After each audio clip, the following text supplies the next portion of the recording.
Hello everyone, welcome to my channel. চলে এসেছি আজকের একটা নতুন ভিডিও নিয়ে। আজকে আমি তোমাদের সাথে শেয়ার করব ঘরেতে কিভাবে ঘরোয়া উপকরণ দিয়ে প্রোটিন পাউডার বানানো যায়। এটা একদম সেফ, বাচ্চা বড় সবাই খেতে পারে, আর এর টেস্টটাও হয় দারুণ। বাচ্চারা খেতে খুব পছন্দ করবে।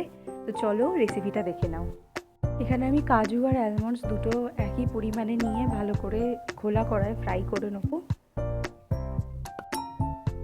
তো তারপরে আমি এখানে একটু আখরোট দিয়ে দিচ্ছি, অল্প করে দিতে হবে পরিমাণটা অ্যালমন্ডস আর কাজুর থেকে, নাহলে একটু তেঁতো হয়ে যায়।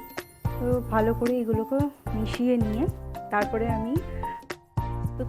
আমি চিয়া সিডস আর পামকিন সিডস দেবো। ব্যাস, আর কিছু দেওয়ার লাগবে না। এগুলোকে ভালো করে আরও 5 মিনিট হাই ফ্লেমেতে ফ্রাই করে নিতে হবে।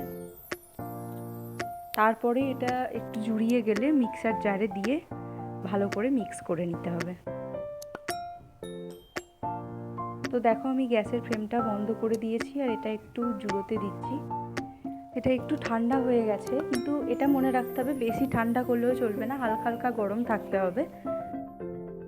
দেখো, এখানে আমি ভালো করে গ্রাইন্ড করে নিয়েছি আর এর মধ্যে আমি 1 চামচ কোকোয়া পাউডার দেবো। এটা অপশনাল, তোমরা দিতেও পারো নাও দিতে পারো, কিন্তু দিলে বাচ্চারা যদি খায় টেস্ট ভালো আসবে। তো এটাকে আমি এবার একটা কন্টেনারের মধ্যে স্টোর করে রাখবো। এটা তোমরা 1 সপ্তাহের উপর পর্যন্ত স্টোর করে রাখতে পারো ফ্রিজেতে যদি রাখো। তোমরা এটা অবশ্যই একবার বাড়িতে ট্রাই করো।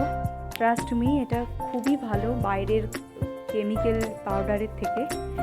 তো চলো, আজকের ভিডিওটা এখানেই এন্ড করলাম। দেখা হবে নেক্সট ভিডিও।